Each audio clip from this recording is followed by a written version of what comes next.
आज हम देखने वाले हैं एमसीक्यू जो कि कॉस्ट शीट और कॉस्ट अकाउंट के बेस पे जो एग्जाम्स में पूछे जाते हैं, जो काफ़ी इंपॉर्टेंट होते हैं, जो एग्जामिनेशन के दृष्टिकोण से जो हम देखते हैं MCQ, match the pair and fill in the blanks, उस टाइप के क्वेश्चंस हम सभी इस सीरीज़ में कवर करने वाले हैं।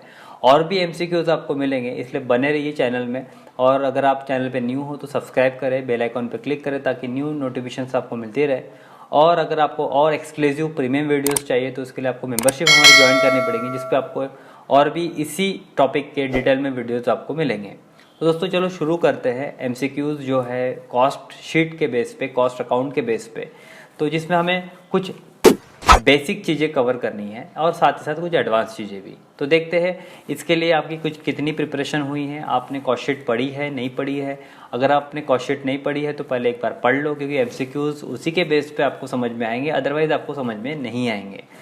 तो चैप्टर पहले रेडी कर लो, चैप्टर रेडी है देन आप इस वीडियो को कंटिन्यू करो। अगर अदरवाइज आपने अगर अभी भी कॉस्ट शीट नहीं पढ़ी है तो मैं तो बोलता हूँ वीडियो स्किप करो, आप पहले कॉस्ट शीट पहले प्रॉपरली पढ़ लो एंड देन एमसीक्यू की तरफ जंप करो, तो आपको मजा ही कुछ आएगा पढ़ने का।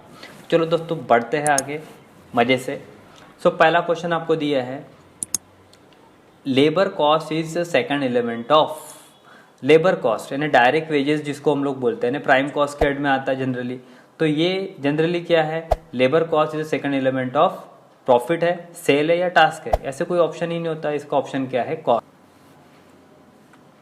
उसके बाद में which of the following not a selling overhead, जो सेलिंग ओवरहेड नहीं है, ठीक है। Insurance to cover the goods while in transit, ये सेलिंग ओवरहेड लगता है कि आपको, कि सेलिंग ओवरहेड में नहीं आता। Royalty on sale selling overhead का ही पार्ट है। Insurance to cover the sold goods, मतलब ये सेलिंग के रिलेटेड है, item related to the sale ये है।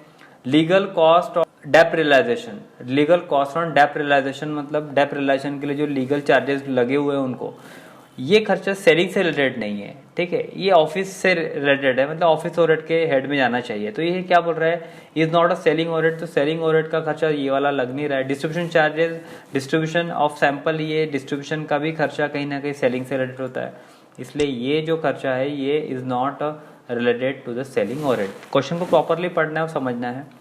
Fix cost per unit increase, fix cost per unit increase कब होगा, ये बात ध्यान में रखिए। फिक्स कॉस्ट बढ़ना और कम होना, फिक्स कॉस्ट जो होता है ये जनरली एकदम से चेंज नहीं होता, इसके ऊपर प्रोडक्शन काफी मायने रखता है। प्रोडक्शन वॉल्यूम इंक्रीज और डिक्रीज करना है तो उसके लिए हमें प्रोडक्शन करना है। तो इसमें क्या बोला, variable cost per unit increase नहीं, वेरिएबल कॉस्ट को लेना नहीं। वेरिएबल कॉस्ट यूनिट डिक्रीज कोई कनेक्शन ही नहीं वेरिएबल कॉस्ट का फिक्स कॉस्ट से, जनरली प्रोडक्शन से कनेक्शन होता है। प्रोडक्शन वॉल्यूम इंक्रीज होगा या डिक्रीज होगा, हमें प्रोडक्शन कॉस्ट क्या करना है यहाँ पे, fix cost unit increase, cost per unit increase कब होगा, जब प्रोडक्शन वॉल्यूम डिक्रीज होगा, ठीक है। इसी का एक अपोजिट क्वेश्चन होगा जो आपको आगे दिया हुआ है, ये देखिए, fix cost per unit decrease, अगर कॉस्ट हमें कम करना है, मतलब एक प्रोडक्ट को बनाने के लिए अगर हमें उसको लगने वाला कॉस्ट अगर कम करना है तो उसके लिए क्या करना पड़ेगा, प्रोडक्शन को इंक्रीज करना पड़ेगा। यानी बल्क क्वांटिटी में आप प्रोडक्शन करोगे तो आपको कॉस्ट जो है वो कम लगेंगी। इसका ये आंसर रहेगा आपका क्या, प्रोडक्शन वॉल्यूम इंक्रीज। ध्यान में रखना है, ये थोड़ा जनरल क्वेश्चन है, मतलब टॉपिक का। Process of grouping of a cost according to the some common characteristics जो दी है आपको, एक प्रोसेस ऑफ ग्रुपिंग, ग्रुपिंग करना मतलब क्या, एक तरीके से उसको डिवाइड करना, जैसे कि prime cost, factory cost, office cost, इस तरीके से। सो एब्जॉर्प्शन नहीं बोलते, प्राइमरी डिस्ट्रीब्यूशन नहीं बोलते, सेकेंडरी डिस्ट्रीब्यूशन, इसको क्लासिफिकेशन बोलते हैं, राइट। ऑडिट फी, ऑडिट फी कहाँ आता है कॉस्ट शीट के हिसाब से, ये तो ऑफिस नेचर का आइटम होता है, तो वर्क ऑन कॉस्ट में नहीं आता, सेलिंग में नहीं आता, डिस्ट्रीब्यूशन एडमिनिस्ट्रेटिव ओवरहेड में आता है। एडमिनिस्ट्रेटिव मतलब ऑफिस से रिलेटेड जो आइटम्स होते हैं वो एडमिनिस्ट्रेटिव हेड में, एडमिनिस्ट्रेटिव मतलब भी ऑफिस ओवरहेड होता है। Cost accounting is a concept including all except, cost account में सभी आता है, प्लानिंग आता है, कंट्रोलिंग आता है, प्रॉफिट शेयरिंग नहीं आता है। यहाँ मतलब profit sharing is not a concept of cost accounting, cost accounting में ये सब चीज़ें नहीं होती।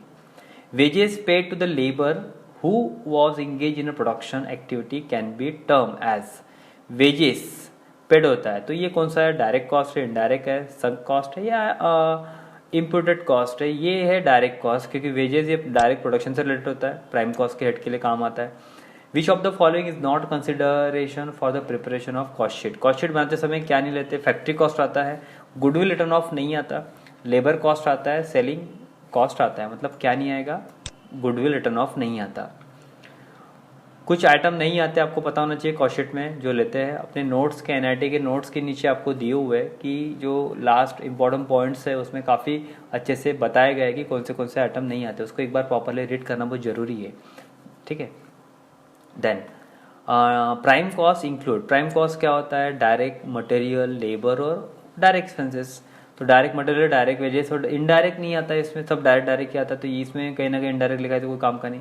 तो डायरेक्ट मटेरियल भी है, डायरेक्ट वेजेस भी है और डायरेक्ट एक्सपेंसेस भी है, मतलब ये आइटम सही है क्योंकि तीनों को मिला के प्राइम कॉस्ट बनता है। प्राइम कॉस्ट का दूसरा नाम बेसिक कॉस्ट भी है, ध्यान में रखने में आपको बहुत सारी कंसेप्ट क्लियर करने की कोशिश करूंगा कम समय के अंदर, बट समय ज़्यादा नहीं दे सकता क्योंकि वीडियो काफ़ी लंबा हो जाएगा, इसलिए आपने फुल फोकस करना है प्रॉपरली। वीडियो को आप चाहे तो थोड़ा स्लो कर सकते हैं स्पीड को, ताकि आपको प्रॉपरली समझ में आए, ठीक है। डेप्रिसिएशन ऑफ अ प्लांट और machinery is the part of factory, common sense की बात है, तो यहाँ पे सेलिंग और डिस्ट्रीब्यूशन में तो आता नहीं। जिन्होंने प्रोफार्मा जैसे पढ़ा उनको काफ़ी अच्छे से पता होगा। Overhead refer to, overhead direct और प्राइम में आता है, ऑल इनडायरेक्ट कॉस्ट होता है, ओनली फैक्ट्री होता है या ओनली इनडायरेक्ट, नहीं, ओवरहेड मतलब खर्चे पूरे, so it is all indirect cost. Indirect cost क्यों बोला गया है, क्योंकि office overhead, factory overhead, selling and distribution overhead ये प्राइम कॉस्ट के बाद में निकलते हैं, जो डायरेक्ट के बाद आते हैं, इसलिए इसको इनडायरेक्ट बोलते हैं। आपको एक क्वेश्चन से 4-5 क्वेश्चन कवर अप करने की भी कोशिश कर रहा हूँ, ताकि आपको 4 क्वेश्चन रेफर ना करते हुए एक क्वेश्चन से भी बाकी क्वेश्चन क्लियर हो सके, क्योंकि ये मॉडल क्वेश्चन है, इसके बेसिस से आपको क्वेश्चन की प्रिपरेशन करनी है। Document which provide for the detail cost centre and cost unit, cost category, cost centre, ये जो डिटेल शो होती है ये टेंडर शीट में नहीं होती, कॉस्ट शीट में ही होती है, इनवाइस और प्रॉफिट स्टेटमेंट में भी नहीं होती। कॉस्ट शीट का काम ही है कॉस्ट कैटेगरी, कॉस्ट सेंटर को प्रॉपर करना। Indirect material scrap is adjusted along with the factory, indirect material direct पूरा प्राइम में जाता है, direct expenses, direct material, direct cost जो भी होगा प्राइम के हेड में आता है। Total of all direct cost is term as prime cost, जब भी बताया मैंने ऊपर भी आपको क्लियर किया, ये प्राइम कॉस्ट मतलब पूरा जो है डायरेक्ट प्लस होता है। Basic objective of cost accounting क्या है, टैक्स कंप्लायंसेस का तो नहीं होता, फाइनेंशियल ऑडिट तो फाइनेंशियल अकाउंटिंग का काम है। कॉस्ट असर्टेनमेंट ये मतलब कॉस्ट को क्लासीफाई करना, डिफाइन करना, डिस्ट्रीब्यूट करना और उसका कॉस्ट पर यूनिट ढूंढना, ये सबसे इंपॉर्टेंट कंसेप्ट होता है कॉस्ट अकाउंटिंग के। कुछ ऑब्जेक्टिव्स है, उनमें से ये एक था। Cost classification can be done in 2 ways, 3 ways, 4 ways, नहीं बहुत सारे वेज है, कॉस्ट को कई तरीके से क्लासीफाई कर सकते हैं, इसलिए इसका ऑप्शन क्या रहेगा, several way, not a fix 2, 3, 4, it's a several way, मतलब बहुत सारे तरीके से हम क्लासीफाई कर सकते हैं। Which cost is incurred even the company is close, company close हो गई तो उसको कौन सा कॉस्ट बोलेंगे, शट डाउन, कंपनी बंद हो गई, वाइंडिंग अप हो गई, लिक्विडेशन हो गई, तो यहाँ पे क्या दिया संग, historical shut down, it's a shut down cost, मतलब कंपनी बंद हो गई है, कंपनी क्लोज हो गई है, तो जो कॉस्ट लगेगा उसको शट डाउन कॉस्ट बोलेंगे। Direct expenses is also known as, direct expenses को ओवरहेड एक्सपेंसेस नहीं बोलते, ओवरहेड इनडायरेक्ट होते हैं, सन्डे एक्सपेंसेस बोल सकते हो, चिल्लर खर्चे, बट चार्जेबल एक्सपेंसेस भी बोल सकते हो, चार्जेबल ओवरहेड मतलब भी डायरेक्ट एक्सपेंसेस होता है, chargeable overhead, it's right. Major expenses is not a expenses proper category, but यहाँ मुझे ये वाला आंसर लग रहा है। एक चीज़ बता दूँ, आंसर्स भी आपको थोड़ा सा ध्यान में रखना है, कुछ आंसर मिसलीडिंग हो सकते हैं, ये आंसर जो है किसी प्रिस्क्राइब बुक या किसी चीज़ों के अजम्पशन के बेस पे उठाए गए हैं और मैं कुछ अपने चीज़ों के द्वारा बता रहा हूँ।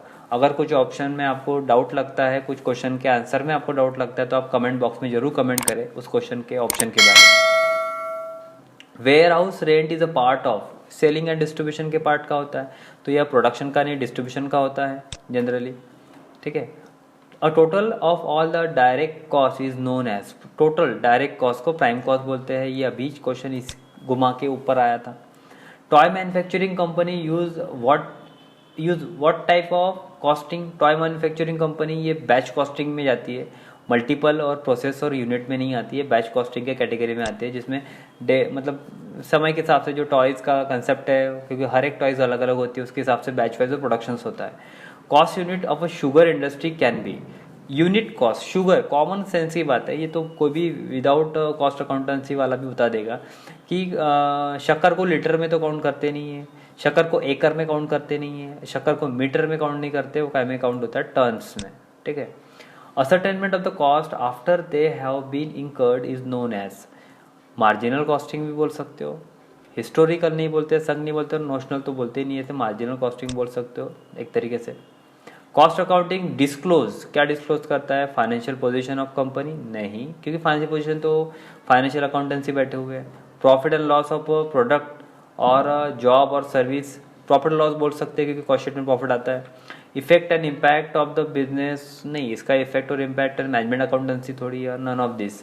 तो इसका जो कंसेप्ट है वो थर्ड वाला लग रहा है मुझे, सॉरी सेकंड वाला, बी पॉइंट, प्रॉफिट और लॉस ऑफ द जॉब और सर्विस। नाउ एक कंसेप्ट और भी देखते हैं, match the pair. Match the pairs mean तो मतलब जो आपको छोटा सा एक बचपन में क्वेश्चन आते थे मैच द पेयर, उस टाइप के क्वेश्चन अगर रहे तो इसको इस तरीके से कर सकते हैं। Factory overhead, office overhead, selling overhead, distribution overhead. तो आपको ध्यान में रखना है कि कुछ खर्चों के नाम दिए। फैक्ट्री ओवरहेड में कौन सा आइटम बढ़ता है? मुझे लगता है मशीन बढ़ता है, मतलब पहले वाले का बी होना चाहिए। उसके बाद में ऑफिस ओवरहेड में यहाँ पे बैंक फी बैठेगा। सेलिंग ओवरहेड में यहाँ पे एडवर्टाइजमेंट बैठेगा, सेलिंग एडवर्टाइजमेंट में आता है। और डिस्ट्रीब्यूशन में delivery of van, delivery van maintenance. Delivery van मतलब जो दुकान गुड्स को बांटते उसको डिलीवरी वैन का जो मेंटेनेंस होगा, उसको खर्चा होगा, ये डिस्ट्रीब्यूशन में जाएगा क्योंकि गुड्स डिस्ट्रीब्यूट करने हैं उस वैन का काम होता है। तो इसका आंसर आपका ये रहेगा। इसके कोई ऑप्शन नहीं दिए मैंने आपको। वन वर्ड टाइप क्वेश्चन कैसे रहेंगे? अब वन वर्ड टाइप क्वेश्चन मतलब कैसे कि जैसे हम इसको एक ही आंसर में दे सकते हैं, यानी कि कैसे? The prime cost is total of the head. इसका नाम क्या दोगे आप? इसको क्या बोलोगे? इसको आपको डायरेक्टली लिखना है, ठीक है। यानी कि इसको आपको डायरेक्टली क्या लिखना है कि prime cost is total of the head, मतलब इसमें क्या लिखोगे आप? डायरेक्ट आपको अगर राइटिंग में देना है तो इसको आप डायरेक्ट, यहाँ पे मैं एक इक्वल दे देता हूँ, यानी डायरेक्ट व्हाट मटेरियल, ठीक है। उसके बाद में डायरेक्ट क्या आएगा? वेजेस आएगा, राइट। उसके बाद में क्या आएगा? डायरेक्ट एक्सपेंसेस, राइट, ऐसे। तो ये इसका आंसर रहेगा वन वर्ड में अगर देना है तो। Profit is the difference between, profit ये डिफरेंस बिटवीन है, किसका डिफरेंस बिटवीन है? किन के बीच में डिफरेंस बिटवीन होता है? सेल और कॉस्ट का। तो सेल और कॉस्ट यानी टोटल कॉस्ट जो होती है उसका डिफरेंस है प्रॉफिट, इस तरीके से बता सकते हो। प्राइम कॉस्ट इज आल्सो भी नोन एज, प्राइम कॉस्ट को क्या बोलते हैं? Basic cost. क्या बोलते हैं? Basic cost. Factory cost is also भी नोन एज, फैक्ट्री कॉस्ट को क्या बोलते हैं? Work cost. ऑफिस कॉस्ट का दूसरा नाम क्या है? सोचो थोड़ा सा दिमाग पे जोर दो, पढ़े होंगे तो पता होगा क्या है। Production cost, right. Unfinished goods is also भी अल्टरनेटिवली भी नोन एज, अनफिनिश गुड्स को क्या बोलते हैं? That is what? WIP means इसका फुल फॉर्म क्या है? वर्क इन प्रोग्रेस, मतलब वर्क अभी भी चालू है, प्रोडक्ट अभी भी बना हुआ नहीं है। इसका ओपनिंग क्लोजिंग भी होता है। Now fill in the blank type के क्वेश्चन देखते हैं। Interest on capital is taken on office overhead, ये आता है क्या ऑफिस में? इंटरेस्ट ऑन कैपिटल ये आइटम आता ही नहीं है, ठीक है। तो यहाँ पे इज आएगा या इज नॉट आएगा? इज नॉट आएगा, यानी आपको यहाँ पे ये वाला ऑप्शन सिलेक्ट करना पड़ेगा, इज नॉट, ठीक है। उसके बाद में dividend received becomes in under the office overhead will और विल नॉट। डिविडेंड रिसीव्ड ये भी आइटम नहीं आएगा, will not be return, will not becomes in under, जो भी है, जो भी ऑप्शन दे रहेंगे आपको। इस टाइप का भी हो सकता है, all the direct expenses will be return down in, all the direct expenses return down in what? यहाँ आपको खुद ही लिखना पड़ेगा, that is the prime what. यहाँ आपको क्या लिखना पड़ेगा? यहाँ पूरे डायरेक्ट एक्सपेंसेस कहाँ आते हैं? यहाँ आते हैं, यहाँ आपको खुद ही लिखना पड़ेगा प्राइम कॉस्ट में, ठीक है। All the indirect expenses return down कहाँ आते हैं? वो सब फैक्ट्री में जाते हैं, ठीक है, फैक्ट्री कॉस्ट के हेड में। तो दोस्तों इस तरीके से आपने सभी MCQs पढ़े। उम्मीद करता हूँ आपके ये सभी MCQs एग्ज़ाम के दृष्टिकोण से या आपकी पढ़ाई के दृष्टिकोण से काफ़ी मददगार साबित हुए होंगे और आपको कुछ MCQs में हेल्प ज़रूर हुई होंगी कि क्वेश्चन किस तरीके से रहेंगे, ऑप्शन किस तरीके से सबमिट करना है, किस तरीके से आपको ऑप्शन का सिलेक्शन करना है, चुनाव करना है, MCQ टाइप के जो क्वेश्चन होते हैं। उम्मीद करता हूँ कि आपको आगे के लिए जो नेक्स्ट वीडियोज़ है वो भी आपके लिए लेके आओ। तो मेरे नए वीडियोज़ आपके लिए आते रहेंगे, इसके लिए आपको चैनल को सब्सक्राइब करना है, बेल आइकन पे क्लिक करना है और वीडियो अच्छा लगे तो एक थम्स अप ज़रूर देना है आपने, और अपने दोस्तों को ज़रूर शेयर करिए, कॉलेज के ग्रुप में ज़रूर शेयर करिए ताकि उनको भी इस MCQ की हेल्प हो सके, ताकि जो बनाने का एफर्ट है वो कहीं ना कहीं आपके काम आ सके और मुझे ऐसा लगेगा कि आपके काम आ रहा है, मुझे अच्छा रिव्यू मिलेगा तो मैं शायद और भी अपकमिंग्स आपके लिए वीडियो लेके आऊँगा। कोई भी क्वेश्चंस हो, कोई भी सुझाव हो तो आप कमेंट बॉक्स में कमेंट कर सकते हैं या फिर मुझे सोशल मीडिया के द्वारा कांटेक्ट करके आप मुझे मैसेज कर सकते हैं। तो दोस्तों मिलते हैं नेक्स्ट टाइम, तब तक जय हिंद, जय भारत।